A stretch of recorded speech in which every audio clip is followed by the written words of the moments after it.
തൃശൂരിൽ മെഡിക്കൽ കോളേജിന് മുന്നിലെ സമരത്തിനിടെ പോലീസിനെ ആക്രമിച്ച് യൂത്ത് കോൺഗ്രസ് പ്രവർത്തകർ മാർച്ചിനെത്തിയത് കല്ലുമായി. സംഘർഷത്തിനിടെ പോലീസിനെ കല്ലെറിയുന്ന ദൃശ്യങ്ങളും പുറത്തുവന്നു.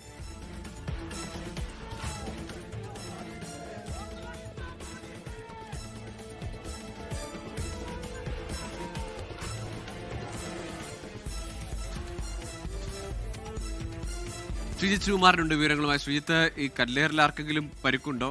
ഏറെ നേരം നീണ്ടുനിന്ന സംഘർഷവും ജലപീരങ്കി പ്രയോഗവും ബലപ്രയോഗവും ഒക്കെ കഴിഞ്ഞാണ് അവിടെ നിന്ന് അറസ്റ്റ് ചെയ്ത് പ്രവർത്തകരെ നീക്കിയതെന്ന് മനസ്സിലാക്കുന്നു.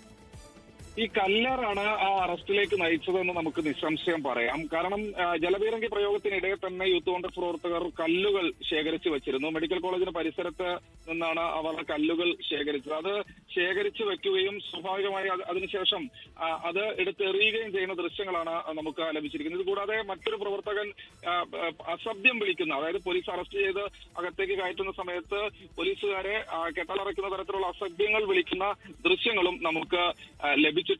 എന്തായാലും അല്പസമയം മുൻപാണ് മെഡിക്കൽ കോളേജുകളിലെയും ആരോഗ്യ മേഖലയിലെയും അനാസ്ഥകൾ ചൂണ്ടിക്കാട്ടി യൂത്ത് കോൺഗ്രസിന്റെ ഒരു സമരം നടന്നത്. അതിനിടെയാണ് ഇത്തരത്തിലുള്ള അക്രമ സംഭവങ്ങൾ നടക്കുന്നത്. പോലീസുകാരെ പരമാവധി പ്രകോപിപ്പിക്കാൻ യൂത്ത് കോൺഗ്രസുകാർ ശ്രമിച്ചെങ്കിലും ഒരു ലാത്തി വീശുന്ന ഘട്ടത്തിലേക്ക് പോലീസുകാർ പോയില്ല. ഇതെന്തായാലും ഈ കല്ല് ചെന്ന് കൊണ്ടത് നമ്മളവിടെ നിൽക്കുന്ന സമയത്ത് അത് ജലപീരങ്കിക്ക് വാഹനത്തിന് നേരെയാണ്, വരുണിന് നേരെയാണ് അത് ചെന്ന് കൊണ്ടിരിക്കുന്നത്. അതുകൊണ്ട് പോലീസുകാർ കാര്യമായ രീതിയിൽ ഇവരെ പ്രതിരോധിക്കുകയല്ലാതെ മറ്റു കാര്യങ്ങളൊന്നും ചെയ്തില്ല. എന്തായാലും കല്ലുമായാണ് യൂത്ത് കോൺഗ്രസ് പ്രവർത്തകർ ഈ സമരത്തിന് എത്തിയത്. വലിയ പ്രതിഷേധമായിരുന്നു. ആ പ്രതിഷേധത്തിനൊടുവിലാണ് അവരെ ഏറ്റവും ഒടുവിൽ അറസ്റ്റ് ചെയ്ത് നീക്കിയിരിക്കുന്നത്. ശരി ശ്രീജിത്ത്, തൃശൂർ മെഡിക്കൽ കോളേജിലേക്കായിരുന്നു ചികിത്സാ പിഴവിൽ ആരോഗ്യമന്ത്രിക്കെതിരെയുള്ള പ്രതിഷേധം. യൂത്ത് കോൺഗ്രസിന്റെ ആ മാർച്ചിലാണ് കല്ലേറുണ്ടായത്. ആ കല്ലേറിന് കല്ലുമായി നിൽക്കുന്ന പ്രവർത്തകരുടെ ദൃശ്യങ്ങളടക്കമാണ് ഇപ്പോൾ 24 പങ്കുവച്ചത്. ഏതായാലും ആ കല്ലേറിനെ തുടർന്നാണ് പോലീസ് ബലപ്രയോഗത്തിലേക്കും നടപടികളിലേക്കും പോയത് എന്നതാണ് മനസ്സിലാക്കുന്നത്.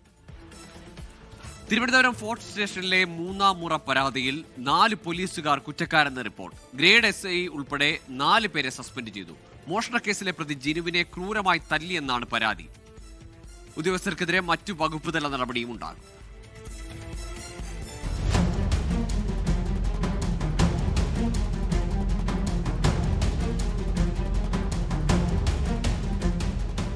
മോഷണക്കേസിലെ പ്രതികളെ മർദ്ദിച്ച സംഭവത്തിലാണ് തിരുവനന്തപുരം ഫോർട്ട് പോലീസ് സ്റ്റേഷനിലെ 4 ഉദ്യോഗസ്ഥരെ സസ്പെൻഡ് ചെയ്തത്. ഗ്രേഡ് SI, ASI, 2 CPOമാർ എന്നിവർക്കാണ് സസ്പെൻഷൻ. സംഭവത്തിൽ വകുപ്പുതല അന്വേഷണം നടത്താനും തീരുമാനിച്ചു. ബൈക്ക് മോഷണക്കേസിൽ കസ്റ്റഡിയിലെടുത്ത പ്രതികളെ പോലീസുകാർ മർദ്ദിച്ചുവെന്ന് DCPയുടെ റിപ്പോർട്ടിൽ പറയുന്നു. തിരുവനന്തപുരത്ത് നിന്ന് കസ്റ്റഡിയിലെടുത്തതായി വ്യാജരേഖ ഉണ്ടാക്കിയെന്ന ഗുരുതര കണ്ടെത്തലുകളും DCPയുടെ അന്വേഷണ റിപ്പോർട്ടിലുണ്ട്. പോലീസ് മർദ്ദനത്തിൽ ഗുരുതരമായി പരിക്കേറ്റ വൈക്കം സ്വദേശി ജിനു മെഡിക്കൽ കോളേജിൽ ICUവിൽ ചികിത്സയിലാണ്. ജിനുവിന്റെ വൃക്കകൾക്ക് ക്ഷതമേറ്റിട്ടുണ്ട്. മറ്റൊരു പ്രതിയായ ഉണ്ണിക്കും പോലീസ് മർദ്ദനത്തിൽ പരിക്കേറ്റിരുന്നു. ഇരുവരെയും കഴിഞ്ഞ 21-ാം തീയതിയാണ് പോലീസ് കസ്റ്റഡിയിലെടുത്തത്.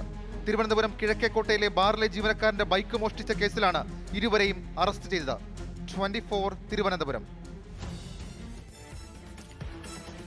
കൊച്ചിയിൽ വാഹന പരിശോധനയ്ക്കിടെ പോലീസുകാരനെ ഇടിച്ചിട്ട കേസിൽ അന്വേഷണം യുവതിയിലേക്കും. പ്രതികൾ ഓടിച്ച കാറിൽ യുവതി ഉണ്ടായിരുന്നു എന്നാണ് കണ്ടെത്തൽ.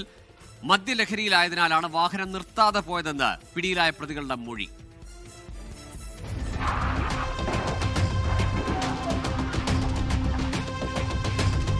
ASI PN സന്തോഷിനെ ഇടിച്ചു തെറിപ്പിച്ച കാറിൽ യുവാക്കൾക്കൊപ്പം ഒരു യുവതിയുമുണ്ടെന്നാണ് പോലീസിന്റെ കണ്ടെത്തൽ. ഇവരെ തിരിച്ചറിഞ്ഞിട്ടുണ്ട്. ചോദ്യം ചെയ്ത ശേഷം പ്രതി ചേർക്കുന്ന കാര്യത്തിൽ തീരുമാനമെടുക്കും. കേസിൽ കൊല്ലം സ്വദേശികളായ ഷംനാദ്, ഇർഷാദ് എന്നിവരെ ഇന്നലെ പിടികൂടിയിരുന്നു. മദ്യലഹരിയിലായതിനാൽ വാഹനം നിർത്താതെ പോയി എന്നാണ് പ്രതികളുടെ മൊഴി. എന്നാൽ പോലീസ് ഈ മൊഴി വിശ്വാസത്തിലെടുത്തിട്ടില്ല. പ്രതികൾക്ക് ലഹരിബന്ധമുണ്ടോ എന്ന സംശയത്തിലാണ് പോലീസ്. പിടിച്ചെടുത്ത പ്രതികളുടെ കാറിൽ വിശദമായ പരിശോധന നടത്തും. 24 കൊച്ചി. ലോകത്തെവിടെയായാലും ഏത് സമയത്തും 24 വാർത്തകളും ഓഗ്മെന്റഡ് റിയാലിറ്റി പാക്കേജുകളും എക്സ്പ്ലെയിനറുകളും വിശദമായി കാണാൻ ഞങ്ങളുടെ YouTube ചാനൽ നിങ്ങൾക്ക് സബ്സ്ക്രൈബ് ചെയ്യാം.